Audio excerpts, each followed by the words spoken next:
grupo do núcleo, né? Cada um vai dizer um pouquinho da uma realidade que está vivendo, uma realidade forte. Então, pedir a Deus, né, para dar graça da gente realmente passar aquilo que é da vontade dele para nós, né? Queria começar dizendo para vocês que ontem foi o aniversário do nosso fundador, o Nelson, né? Do Tarquínio, também da Moniquinha também. E eu tive na missa ontem lá, aniversário do Nelson. Que momento espiritual. Esse rapaz tem a capacidade de jogar a gente num plano humano para um plano divino muito rápido, quando ele abre a boca e começa a falar as experiências dele, né? E a gente, sem dúvida, né, ele faz questão de sempre falar, né, do início do nascimento da obra, que ele chegou a me dizer, até ouviu da boca do Frei Hans, né? Vocês mudaram a nossa vida. Então, na verdade, é muita humildade deles dizer isso, mas o grupo que mais se identificou com essa espiritualidade que o Frei Hans trouxe e assim, contagiou o coração do Nelson, fomos nós, os drogados na esquina, que a comunidade que ele convivia não quis mudança, não quis essa realidade, esse carisma do movimento dos populares, né? Carisma da unidade. E na nossa esquina ele encontrou aquelas pessoas que ele estava procurando, né? Ele tinha um tesouro no seu coração, encontrou um tesouro, e ele buscava pessoas que tinham intenção de viver com ele, o mesmo estilo de vida que ele descobriu junto com o Ferraz. E ali no nosso meio, aquelas pessoas que já não tinham mais nada a perder na vida, aquelas pessoas que mais se identificaram com o Evangelho, né? Para nós já estava tudo perdido mesmo. E ele estava dizendo ontem que quando ele chegou lá, ele não podia falar de Deus, porque se fosse já diretamente falando de Deus, de experiência, nós iríamos espantar ele de lá, né? Mas ele falava assim de Deus, mas de uma maneira tão simples, com tanto amor. Ele falava de Deus com a sua própria vida. E foi isso que encantou nós. Chegou até vocês, no Brasil, no mundo. Então, essa experiência de amar, de viver o Evangelho, que é a mais importante de tudo para nós, né? E esses 2 anos e 8 meses que eu vivi dentro da fazenda foi um período assim muito radical com a presença do Frei, com o Nelson, né? E depois eu senti esse desejo na minha vida de ter uma família, de me casar, e eu queria dar essa alegria para meus pais também, de dar uns netos para eles. Eu pude fazer isso, consegui, né? Ainda meu pai em vida ainda, dar essa alegria para meu pai, que sofreu tanto com a minha drogadição, né? Minha mãe, graças a Deus, ainda está viva. E coloquei o nome do meu filho mais velho de nome do meu pai, né? Genésio, né? Sugestão da minha sogra, que deu essa sugestão. E encontrei uma mulher que realmente se identificava com a minha realidade de vida. Carquinha também onde dizia justamente isso, né? Encontrei uma mulher que iria suportar os momentos difíceis, né, da nossa vida, em oração, em Deus, e acreditar sempre na palavra. Então, temos uma trajetória de 37 anos de casamento, temos 2 filhos, um casal, né, o Genésio e a Ana Clara. Temos 5 netos também. E depois tive uma recaída depois de alguns anos, e essa recaída foi difícil para todos nós.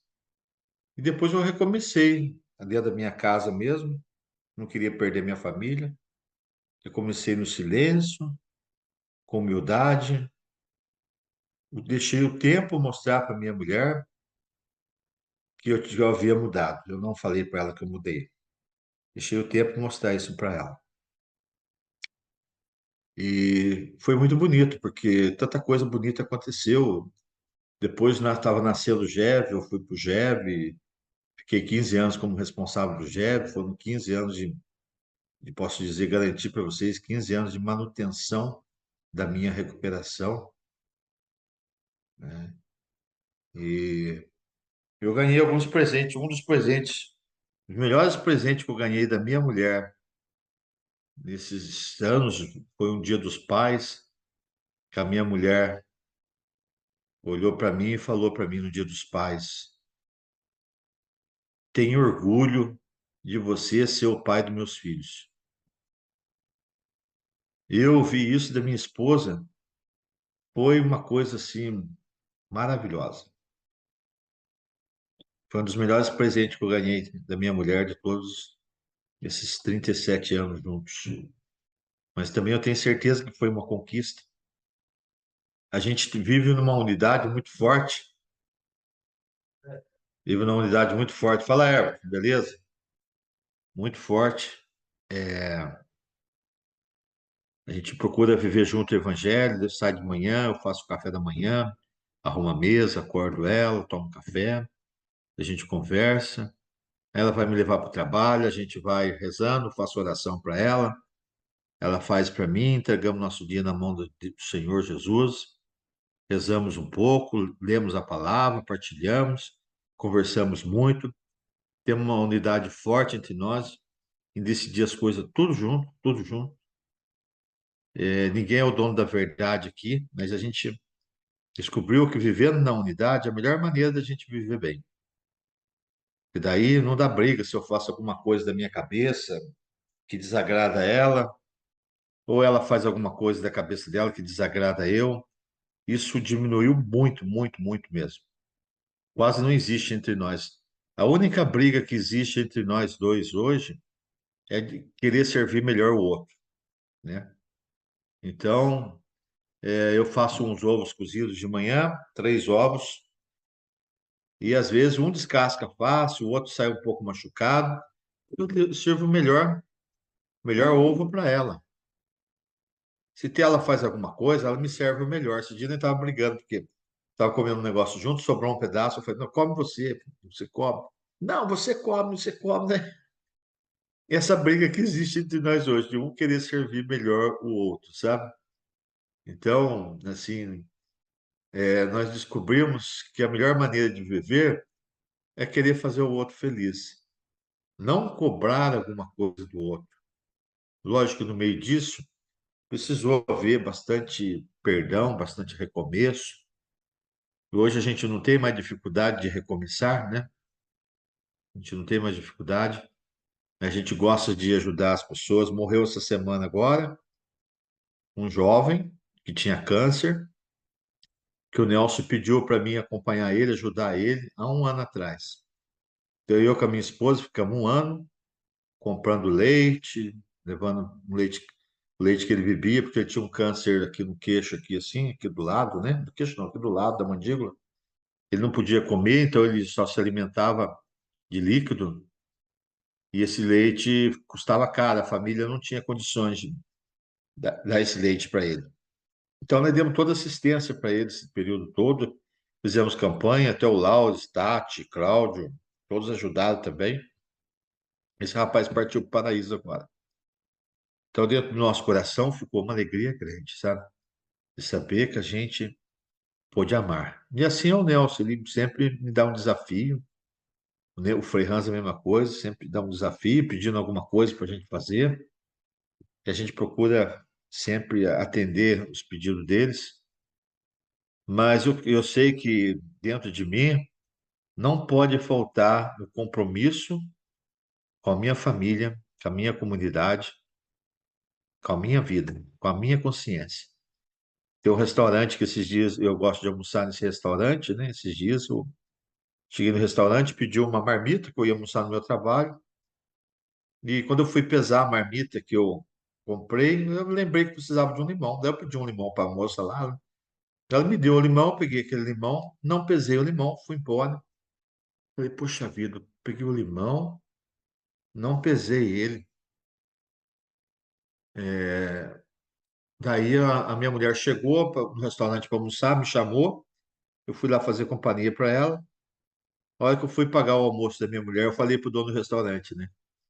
Olha, eu acabei saindo com limão hoje daqui e eu não pesei esse limão. Pode cobrar o limão aí. Ah, não, Beto, que isso, que isso? Não vou cobrar esse limão de você. Daí eu peguei e falei, eu não quero ir pro inferno por causa de um limão, né? Mas se você está me dando, muito obrigado, eu aceito, né? Então a minha consciência ficou tranquila com relação a isso. Aí ontem também, quando a gente estava saindo para ir para o aniversário do Nelson, estava meio corrido aqui, eu já tinha tomado banho, me arrumada, a Ana foi para o banho. Ela falou para mim, Beto, recolhe a roupa do varal para mim, porque pode chover, né? Tô com medo de perder essa roupa que eu lavei, né? Aí eu fui recolher a roupa. Mas não é só pegar, juntar tudo e jogar na cama. O que eu fiz? Primeiro eu peguei os vestidos dela, deixei aberto direitinho. Depois peguei todas as camisetas, mas tudo aberto, tudo organizado. As roupas íntimas, né? Tudo meia, né? As minhas camisetas, minha roupa, dos meus netos. E deixei na cama tudo organizadinho. Quando ela olhou, saiu do banho, olhou aquela roupa lá, nossa, me deu os parabéns, né? Nossa, que bonito que você fez. Então, esse tipo de coisa aparentemente tão simples gera uma harmonia, gera um amor, uma alegria entre nós. Aí o casal faz 37 anos de casado, é feliz, se encontra, né? Vive junto. Aonde normalmente aonde está o Beto, está a Ana. Onde está a Ana, está o Beto. A gente sempre está fazendo as coisas juntos, né? Sempre juntos. Então, quando chegar o dia de um fazer entrega, de um de nós partir para o paraíso e entregar para Deus, né? Espero que isso demore, mas também eu espero que a gente possa ter essa garantia, essa alegria no coração que um amou o outro sempre, né? Que o nosso maior objetivo hoje é a gente alcançar o céu, é levar o paraíso para o outro, não é cobrar do outro, mas sim fazer com que o outro encontre o paraíso aqui na Terra também. Mais ou menos isso que eu queria partilhar com vocês. Muito obrigado de vocês estarem aí junto com a gente. E estamos unidos, vamos ouvir as outras experiências agora, né? Obrigado. Obrigado, Beto. Que bonito, né? O Beto, a experiência dele como ex, que construiu uma família muito sólida por conta do carisma, é muito bonito, né? E uns tempos atrás, antes de contar a minha experiência, eu vou contar uma coisa que esses tempos atrás eu perguntei pro Beto assim, ô Beto, você é uma pessoa de oração? Você já nos ensinou muitas orações? Uma vez nós estávamos no grupo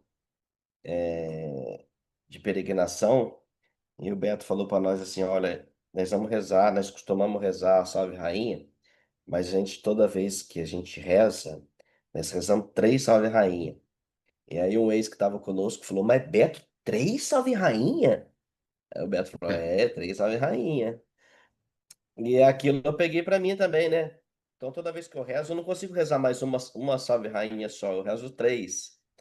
E aí, um dia eu perguntei pro Beto: Beto, essa vida toda de oração, ela veio sua ou foi a Ana que trouxe, né? E ele contando para mim assim como isso foi construído na família, né? Como foi bonito, né? Ele não quis trazer o mérito para ele e também não quis jogar a responsabilidade toda para Ana, né? Que isso foi uma construção feita ali no casamento, né?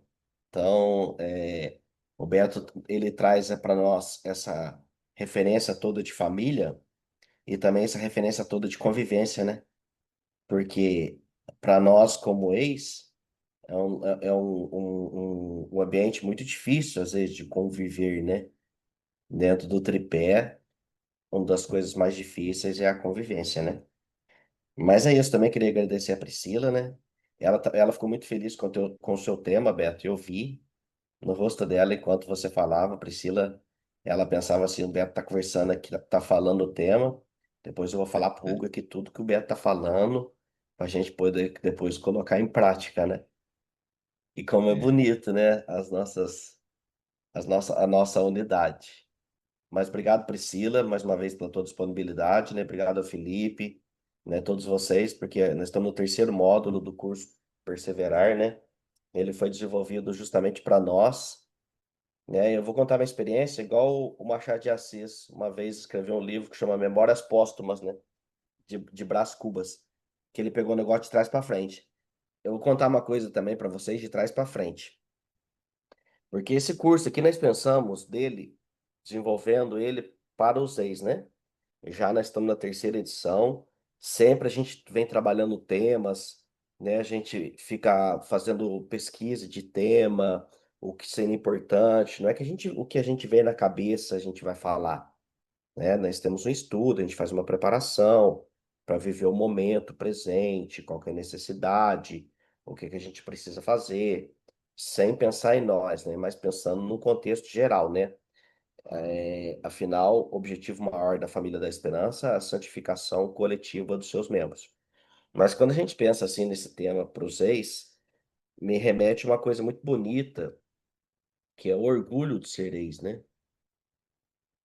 É um orgulho que eu tenho também de fazer parte dessa família e também a consciência de saber que eu encontrei o verdadeiro relacionamento com Deus dentro da Fazenda da Esperança.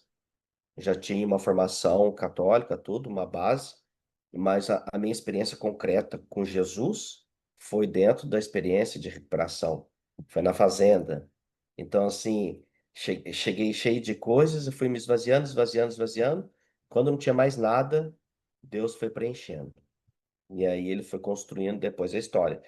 Mas por que eu queria contar de trás para frente? Eu queria contar uma experiência que eu vivi quando eu era responsável da fazenda em Angola, que uma vez um jovem estava para terminar o ano, e eu lembro que a família foi na visita anterior e deixou um valor para ele comprar um terno, porque lá eles têm muito costume, eles são muito protocolar, eles usam muito protocolo assim para os eventos, eles gostam muito de ir na missa muito bem arrumado, nos eventos eles usam muito protocolo. E não era diferente quando tinha um grupo que ia terminar o ano, né? Eles iam bem arrumados, gostavam de terno, gravata e tudo mais, né?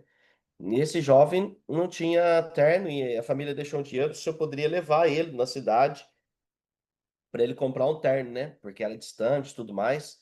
Eu fiz os cálculos assim, falei, olha, vai dar certo, o dia que eu vou fazer compra tal para fazenda de mantimento, dá certo levar ele, né? Faça essa experiência, não tem problema, né?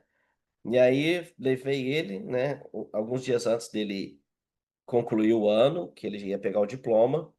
E eu levei ele para fazer compra e também ele já era um ex, ele já era coordenador, né? Então ele ia pegar o diploma. E então eu quis deixar ele um pouco à vontade. Nós entramos na loja. Enquanto ele olhava assim, os ternos que ele gostava, eu fiquei assim do lado, né? Não fiquei já olhando junto com ele, eu fiquei do lado, deixei ele um pouco mais à vontade. E nesse momento apareceu uma pessoa que ele conhecia, uma prima dele. Chegou nele e falou: Olha, quanto tempo que eu não te vejo, rapaz. Você sumiu, tal, né? Por onde você anda que eu não te vejo, né? Ele pegou e disse assim: Ah, eu estava estudando em Portugal. Então, depois ele terminou, conversou com ela, a gente foi lá, ele pegou o terno, eu paguei, fomos embora. E no caminho eu fui orientando ele, né? De falar para ele: você precisa reconhecer, entender a tua origem, né? Entender a tua história, reconhecer a tua essência, né? É em cima da nossa própria história que a gente constrói um homem novo, né? Se você não se assumir como um ex, como um dependente químico, um alcoólatra, que era o caso, você vai encontrar dificuldade para sempre, porque você precisa entender. a tua fraqueza e, em cima disso aí, construir a realidade do homem novo, né? Eu tô contando essa experiência de trás para frente porque é, eu também sinto a necessidade, muitas vezes, do ex reconhecer a sua essência, né? Saber que tem uma família, nós pertencemos a uma família, nós temos uma estrutura, né? E ela é tão bonita, a nossa família, né? Olha o que o Beto falou, que bonito. O Frei Hans veio da Alemanha e no Brasil ele encontrou um solo fértil nos drogados, no pessoal que frequentava a esquina. E aquilo, o que que era? Era a vontade de Deus, estava nos planos de Deus, porque foi em cima disso aí que foi construindo toda a experiência da fazenda, depois da família e todos os segmentos nossos da obra, né? Mas eu queria falar um pouco de trabalho, né? O Beto falou um pouco de família, já contando um pouco de convivência. Eu queria contar minhas experiências de trabalho, né? Eu sou Laurence, né? Eu fiz o meu ano em 2011. Inclusive, essa semana, na terça-feira, dia 23, fez 14 anos de fazenda. É, assim, uma coisa que mudou minha vida. E antes de entrar na fazenda, eu trabalhava, obviamente, né? Cheguei na fazenda com 29 anos. Então, eu já trabalhava, já tinha uma responsabilidade com as coisas, né? Obviamente que na minha vida, por conta da drogadição, as coisas não tinham muita consistência, às vezes perdi o emprego, porque não tinha muita conduta, não tinha uma efetividade assim no trabalho, né? Todas essas coisas que a droga tira da gente, né? Essa maturidade, essa regularidade, né? Um ritmo e rotina que deveria ter, às vezes não acontecia. Mas eu em 2008, eu participei de um processo, eu tava ainda, não tinha entrado na fazenda, porque entrei em 2011, mas em 2008 eu participei de um processo seletivo numa empresa que é daqui de São Paulo, uma empresa de material elétrico, uma indústria, e eu fui fazer entrevista com o pessoal, depois eu iria participar do processo. O primeiro processo era a entrevista, e logo na entrevista eu fui eliminado. O cara falou: olha, você não tem perfil. Não achei que vai ser legal, tal, você não tem perfil, nós nem vamos avançar dessa fase aqui. Agradeço tudo. Ele me disse, né? Eu fiquei triste, mas isso aí acontece, né? Você tá no mercado de trabalho, essas coisas acontecem, né? Em 2010 eu tentei novamente entrar nessa empresa, apareceu uma outra oportunidade, era um outro gestor que veio me entrevistar. E aí eu fiz a entrevista, nessa época, nessa altura eu morava numa cidade do interior de Minas que chama Passos, trabalhava numa loja lá em Passos, e aí o cara foi me entrevistar e ele falou, olha, a vaga é distante daqui, 150 quilômetros, eu não acredito que você vai sair daqui onde você mora para ir atender essa cidade distante. Eu falei, vou, estou disposto a entrar. Aí o cara falou, ah, mas eu não acho que vai ser uma coisa boa, assim, não estou sentindo muita firmeza, então nem vamos passar para a segunda fase. E eu fui eliminado logo na entrevista. Aí deixei, fiquei triste, mas abracei, fui para frente. Depois, em 2011, fui para a fazenda. Aí me recuperei. Depois da recuperação, fiquei na fazenda, né? Eu queria ficar um ano como voluntário, mas acabei ficando 6 anos, né? Deus foi me conduzindo nessas experiências, nas sendas da esperança, né? E depois em 2018, eu resolvi sair, né? Finalzinho de 2017. Em 2017 eu já escrevi carta querendo sair, e aí consegui sair da fazenda em 2018, né? Logo que eu saí da fazenda, apareceu depois uma oportunidade nova para participar de um processo seletivo nessa mesma empresa. Eu saí da fazenda, fui trabalhar, né? Porque o trabalho é importante, a gente ter esse discernimento do trabalho. Por que que na fazenda, a fazenda é o tripé, né? A espiritualidade, o Beto colocou muito bem, da gente conviver bem com as pessoas, né? Aceitar os outros, a família, né? Colocar Deus em todos os movimentos nossos. Mas o trabalho, ele é importante também, né? Inclusive o trabalho é uma das coisas que mais segura o jovem dentro do processo de recuperação, Mas o trabalho ele é importante porque ele nos dá uma motivação muito grande. O trabalho com metas, com resultado. Você não vê que na fazenda, quando você dá você pega um trabalho assim, o cara coloca você para cuidar de uma horta, e aí você começa a trabalhar a terra, você lança semente, você fica orando, depois Deus vai agindo, vem lá, nasce, brota o alface, depois ele vai crescendo. Quando você colhe aquilo ali, coloca na mesa para as pessoas comerem, você saber que foi o que você plantou. Então, te dá uma satisfação muito grande, uma realização. E qualquer outro tipo de trabalho, você faz um trabalho de artesanato, aquele que faz um trabalho de cuidar das vacas, aquele que faz o trabalho na cozinha, de servir o próximo, todo tipo de trabalho na fazenda é importante. E eu me lembro que na fazenda, os terços geralmente na fazenda é 6h30, mas eu sempre acordava às 5 horas na fazenda, era uma rotina minha diária. E as pessoas sempre às vezes me perguntavam, né? Os meninos falavam para mim, por que que você acorda tão cedo? E eu sempre dizia, né? Já acostumei a acordar cedo. Mas um dia eu comecei a entender que eu acordava cedo como se eu estivesse me preparando para que quando eu saísse da fazenda, eu tivesse preparado para essa experiência de trabalho. Eu sabia que um dia eu ia precisar disso aí, então também mantive essa rotina para não sofrer depois lá na frente. Enfim, eu saí da fazenda. A última fazenda que eu morei foi em Coroatá, no Maranhão. Saí da fazenda, fui estudar, fazia veterinária, fui morar em Teresina, no Piauí. Logo consegui transferência, né? Até por questão de obediência. O Padre Luiz me teve lá me visitando. Falou: olha, eu gostaria que você fosse morar mais perto da tua casa, da tua família. E aí eu pedi transferência para Belo Horizonte, fui trabalhar no SEAS, eu continuei fazendo faculdade. Depois ainda consegui transferência para mais perto de casa, que é no sul de Minas. E aí eu vendia queijo, trabalhava lá no laticínio e apareceu novamente um processo seletivo nessa empresa pela terceira vez. Essa mesma empresa que eu havia sido eliminado duas vezes, em 2008 e em 2010. Aí fui participar de novo do processo seletivo. O cara, quando me viu, falou: olha, é a última vez que eu vou falar com você, né? E eu também falei: mãe, é a última vez também que eu vou vir aqui, porque já é a terceira vez que eu venho. Se não der certo, eu vou tirar do meu coração e vida que segue.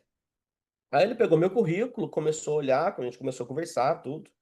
E aí começou a pegar as experiências, né, de trabalho, tudo, as empresas que eu trabalhei, perguntando o que que eu fazia, né? Por que que eu saía de uma empresa, entrei em outra empresa, aquela questionário normal, né, de entrevista de trabalho.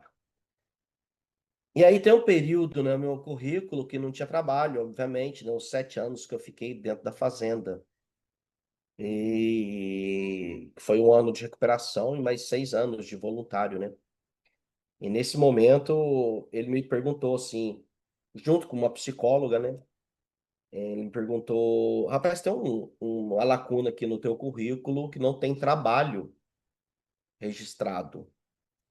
O que que aconteceu nesse período aqui? Você trabalhou informal? O que que você fazia nessa época? Bom, nesse momento o meu coração acelerou muito forte, né? Passou assim um filme muito rápido na minha cabeça, né? E aquela palavra me veio forte, né? Se me nega diante dos homens, eu te negarei diante do Pai. Porque foi a fazenda que me devolveu a vida, a fazenda que me restaurou a dignidade. Foi por causa da fazenda que eu continuava acordando às 5 horas da manhã todos os dias. E é a fazenda que me aproximou do relacionamento com Deus, né? E me trouxe pessoas importantes na vida, relacionamentos que nós temos aqui com os irmãos, né? Eu sempre brinco com o Beto, né? Uma pessoa tão importante na minha vida, que foi um relacionamento de amizade criado por conta da fazenda. Então passou esse filme muito rápido na minha cabeça, né? Se me nega diante dos homens, eu te negarei diante do Pai. Então, nesse momento, eu tive a coragem de dizer, né? Não, esse período que não tem registro na minha carteira, eu fiquei na Fazenda da Esperança. Eu sou um ex-dependente químico e eu fui para a fazenda me recuperar. Me recuperei em 2011. Depois da minha recuperação, eu fiquei 6 anos como voluntário, né? Então, esse período todo aí é o período que eu estive na fazenda. Os dois que estavam me entrevistando levaram um choque muito grande, né? Estalaram o olho. Inclusive, o cara que estava me entrevistando já me conhecia, mas ele não sabia dessa história. E aí ficou um clima um pouco pesado. mas o meu coração ficou muito livre, assim, sabe? Daquele momento crucial na tua vida, de você ter a coragem de dizer a verdade da tua vida por causa de Jesus, confiando nele, sabendo que era a melhor coisa, sabendo que era o melhor caminho, né? Independente do que viria, se eles iam dizer sim ou não, se eu iria passar no processo seletivo ou não, né? Eu tomei essa atitude e depois eu passei por uma outra fase, por outros testes, e o fruto dessa experiência é que agora, no começo do ano, vai fazer 7 anos que eu estou trabalhando nessa empresa, né? Eu passei no processo seletivo, e as pessoas conhecem a minha história, né, lá dentro da empresa, né, inclusive eu posso ajudar também algumas formas, né, sempre quando tem alguma coisa de doação, a gente manda para as fazendas, eu posso ser luz também no ambiente, né, onde eu trabalho, e posso ser eu mesmo, né, posso ter orgulho de ser um ex, né, e, assim, é para dizer que o trabalho ele precisa ser realizado de forma honesta. Não é porque eu passei também depois no processo seletivo dessa empresa que não vieram cruzes e dificuldades, né? Como todo outro trabalho, acabou vindo muitas dificuldades, muitas provações, muitas dores. Depois, do lado sul de Minas, eu fui transferido para Belém do Pará. Depois de Belém do Pará, eu fui transferido lá para Recife, né? Inclusive, lá em Recife, eu frequentava o Jefferson Vicente de Paulo, hoje é dia de São Vicente de Paulo, né? Então, tantas coisas. E nunca nesse momento todo de caminhada eu me afastei do carisma, eu me afastei da obra, eu me afastei do GEV. Eu acho que isso foi a coisa mais importante.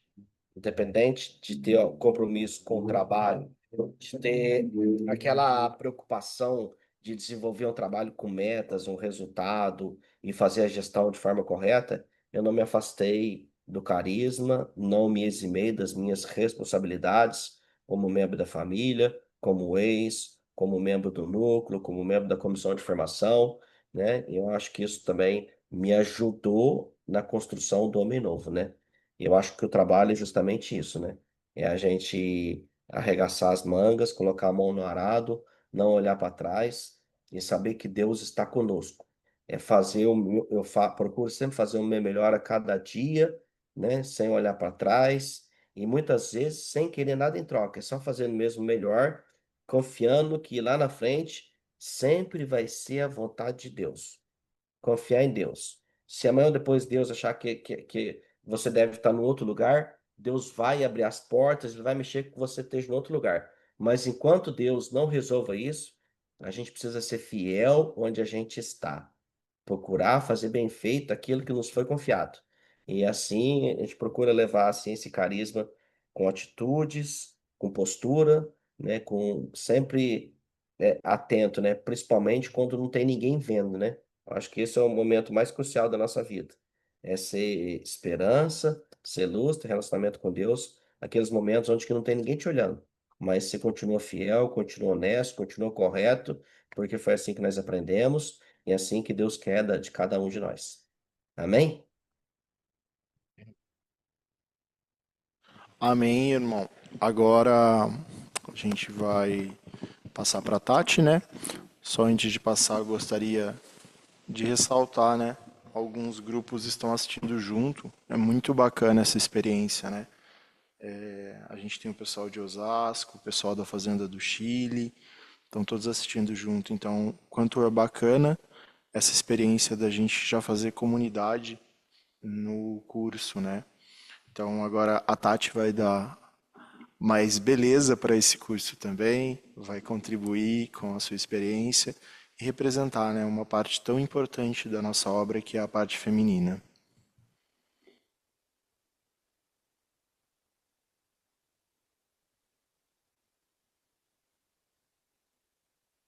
Amém, família, paz e bem. É uma alegria estar com vocês aqui, já 67 conectados, né? Um abraço para a Fazenda do Chile, que está conosco. Eu vi a Fazenda Feminina de Palmas, todos os grupos GEVs, né? Vi bastante GEVs aqui, muitos ex, o Léo do GEV de Guará, seu Zé Ivane, sempre junto. Oi, Pri, boa tarde. A paz, irmã. Então, é uma alegria, né? Poder estar aqui com vocês e, assim, né, para dar uma sequência, né? Como o Lauro e o Beto bem falou, a gente se prepara, né, para sempre poder trazer para vocês é, a espiritualidade, né, que o Carisma da Esperança propõe para a gente, que nós vamos vivendo na nossa rotina, como as experiências vai acontecendo, né? O Beto bem fala da experiência da família, né, dele com a Ana, com os filhos, com os netos e conosco, nós que vivemos juntos com ele, aprendemos com eles, né? Então, assim, sempre fica muito forte a fala do Beto da família, porque, pelo menos para mim, eu vejo muita liberdade no amor do casal, né? Então, isso é uma coisa que a gente absorve. O Laura se vem, né, também fala do trabalho, da importância, né, da gente poder ser verdade, da gente ter a identidade de ser um ex não só espiritual, mas um ex profissional também. Porque diante do trabalho dele, ele também faz muitas experiências, onde Jesus se apresenta lá, né? E para mim foi pedido para que eu falasse, né, um pouco da parte da oração, que eu confesso para vocês que é o que me mantém firme, mais firme, né? Então, para quem não me conhece, eu sou a Tati, eu sou uma ex do Grupo Esperança Viva de 2022, daqui de Guaratinguetá, né? Eu conheci a Fazenda em 2019. E diante dessa experiência de oração, eu tenho comigo uma coisa muito importante, assim, depois que eu saí da Fazenda, eu me tornei ministra da Palavra. Então, através também da apresentação da vivência da palavra na fazenda, eu aprendi a ter coisas na minha vida que são essenciais, que eu falo com muita alegria, que são armas, né? Que é o diário da fazenda, que me apresenta uma palavra todo dia, é um terço que eu contemplo todo dia, né? É a Bíblia. O Carisma da Esperança trouxe isso para mim, junto com o seu Zé Ivani também. A gente está indo para o 4º ano de experiência do terço, né? Uma experiência que começou pequena com o Padre Luiz e com um ex. Olha a importância da oração. Um ex saiu da fazenda e sentia a necessidade de rezar o terço todos os dias.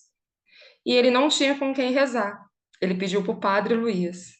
Através dessa experiência, um foi falando para o outro, e foi criando uma corrente de oração que hoje se tornou o Terço da Esperança já faz 4 anos. Então, assim, é importante a gente valorizar as experiências que começam pequenas, mas se tornam grandes, porque é a proposta de Deus na nossa vida. E a gente não pode relutar. Então, eu tenho essa experiência do terço no meu coração muito, muito forte. Por quê? Porque como que uma pessoa de uma vida velha tão errada pode, através da transformação da oração, virar a mulher do terço, né? E isso para mim é muito forte, porque em vários lugares eu chego, as pessoas falam a Tati do terço, a mulher do terço. Isso é uma identidade forte que você acaba adquirindo com a desconstrução que você faz da sua vida, porque a oração faz você construir constantemente, diante de todas as dificuldades, uma mulher nova. E isso só é possível fazer concretamente, né? Eu também pensei um pouco em falar assim, que a pessoa assim, né, através que me inspira a gente muito é o próprio Jesus. Porque quando a gente lê, né, quando a gente medita a palavra da Bíblia, o que que a gente vê? Que em todos os momentos de decisões do Jesus, ele se retirava, né? Quando ele foi escolher os discípulos, ele se retirou no deserto. Quando ele foi batizado, ele orou e na própria oração veio o Espírito Santo até ele, e ali foi constatado que era o Filho do Homem, por muitos que não acreditavam, né? Nos 40 dias no deserto, Jesus estava fazendo o quê? Orando nas suas tentações. O por isso da quaresma.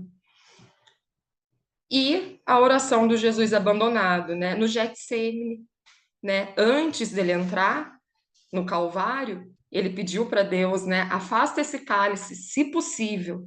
E diante dessa oração, ele foi submisso, obediente e subiu o Calvário. Na cruz, ele pediu, né? Ele pedia perdão para aqueles que crucificavam. Então, assim, a referência de oração é primordial para uma vivência concreta da palavra.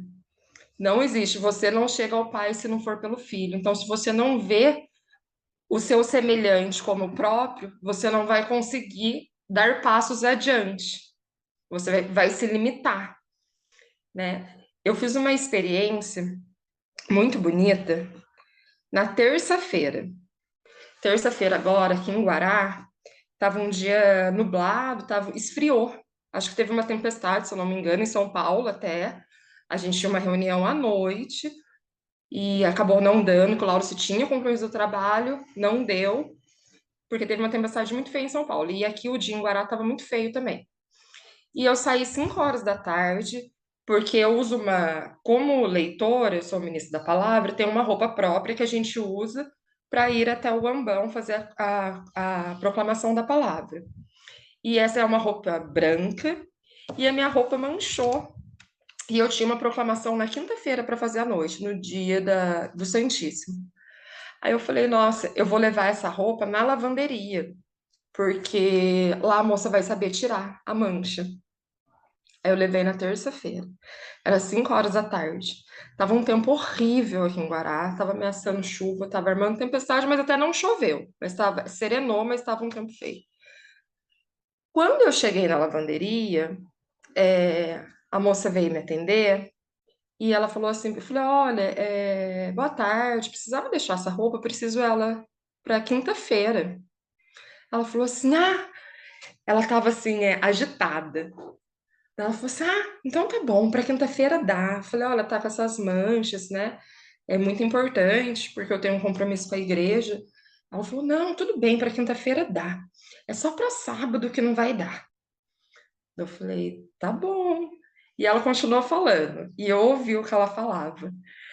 E ela falava baixinho, eu falei, por que você tá falando assim? Ela falou, porque meu chefe tá aqui, ele não entende o que eu tô falando. Aí eu percebi que ela queria me contar o porquê que ela não ia sábado. Daí eu falei assim, mas por que, né, que ele não pode ouvir? Do que se trata? Ela falou assim, se eu te contar, você não vai acreditar. Eu falei, pode contar. Ela pegou o celular dela e falou assim pra mim, olha aqui, eu acabei de receber o convite do meu casamento. Daí eu falei, como? Ela falou assim, eu ganhei do padre. Eu ganhei do padre Léo.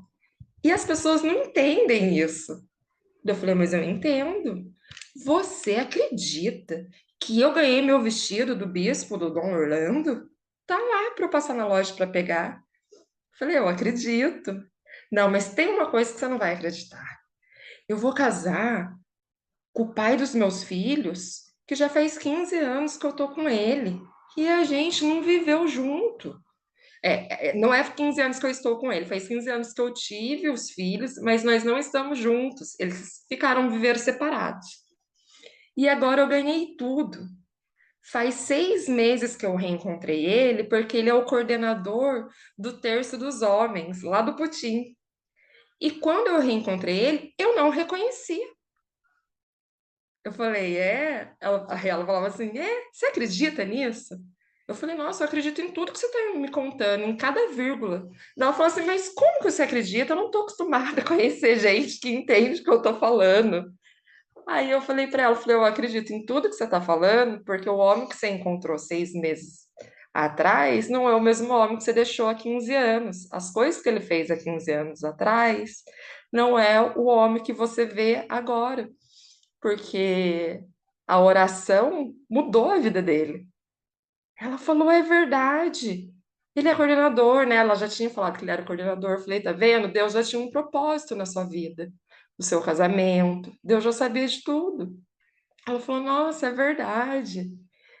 Aí eu falei assim para ela, falei, olha, o pároco que deu o casamento para ela é o mesmo padre onde eu sou ministra da palavra. Aí eu falei assim pra ela, eu falei, olha, eu vou estar no seu casamento sábado porque eu vou fazer a proclamação do seu casamento. Ela falou, é verdade? Eu falei, é. Aí tudo bem, isso foi na terça. Quando chegou na quinta-feira, eu fui pegar minha roupa, não saiu a mancha. Ela falou assim, nossa, não consegui tirar a mancha, eu fiquei tão preocupada, tão chateada, eu vou arrumar um pra você. Eu falei, você não precisa se preocupar. Não se preocupe com isso, pensa no seu casamento, e isso que é importante. Só que eu consegui uma emprestada, né, do coordenador do Ministério da Palavra. Quando eu cheguei hoje, e essa experiência de terça-feira, nossa, me alegrou muito. Eu já cheguei no GEV, eu já contei, porque assim, eu acho que isso é uma particularidade do carisma da esperança. Você vê Jesus no outro e você se alegrar pelo outro, porque eu fiquei alegre por causa dela. Para mim era um dia nublado, que eu ia ter que sair da minha casa para resolver um problema e eu tinha reunião do GEV. E ela mudou tudo. Porque quanto mais ela falava, mais meu coração se alegrava. Porque eu acreditava em tudo, eu acredito em tudo que ela me falou, e ela estava feliz de estar com alguém que entendia o que ela falava. Aí, quando chegou na quinta-feira, eu falei: você não se preocupe com isso. Aí, eu consegui a roupa, né, que eu precisava. Aí hoje eu fui o casamento dela. Gente, quando ela me viu, ela chorava tanto e foi tão engraçado que eu fiquei mais emocionada que no meu casamento. O Luiz Felipe estava junto, meu esposo, ele falou assim, "Gente, que isso?" E assim, e olha como Jesus se apresenta. Aí tudo bonito, a cerimônia dela, né? Foi doada pelo padre, ela com a roupa, o esposo, os filhos, né? E eu realmente estava muito emocionada, porque eu via Jesus nela, assim, de uma forma, de uma alegria.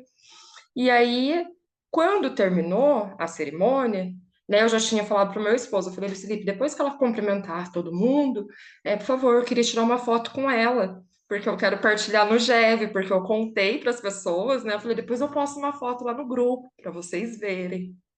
Gente, quando terminou toda a cerimônia, ao invés dela ir cumprimentar a família dela, ela veio me cumprimentar. Ela falou assim: Olha, eu tô tão feliz de você estar aqui, porque hoje uma tia minha faleceu e só veio a família do meu esposo. Você não sabe a alegria que me foi saber que você tá aqui. Quando eu te vi, gente, eu já tinha chorado o casamento inteiro. Eu já comecei a chorar mais. Então, assim, Jesus se apresenta na vida da gente de uma forma que às vezes a gente espera uma coisa extraordinária e ela vem pelo outro. Eu não conhecia essa moça. Jesus colocou ela na minha vida na terça-feira, né? Foi uma experiência linda fazer parte desse momento na vida dela. E isso é resultado do quê? De oração. Porque o marido dela teve uma caminhada para se tornar esse homem. Ela falou de situações difíceis que ela passou com ele, né? Então, assim, a gente nunca pode não achar que a gente tem um momento na vida da gente de particularidade, ou achar que a gente deve sempre seguir ritos de como falar com Deus, né? A Michaela ontem na videoconferência, ela falou uma coisa muito bonita, que ela falou, eu acho bonito na oração que você pode fazê-la em qualquer lugar, né? Então, assim, a sua particularidade é ouvida por Deus em qualquer momento, né? Você pode fazer isso diariamente no seu carro, no momento que te traz um silêncio, porque o silêncio humano é a própria fala de Deus, que muitas vezes o mundo não deixa a gente escutar, né? Contanto que quando, assim, eu tenho no meu coração, quando a gente quando eu cometo algum ato que não é certo, eu achava que antes era coisa da minha consciência, mas hoje eu sei que é o próprio Espírito Santo que fala para mim. Tatiana, você tá certa no que você tá falando? Você tá certa no que você tá decidindo? Então não é só a consciência.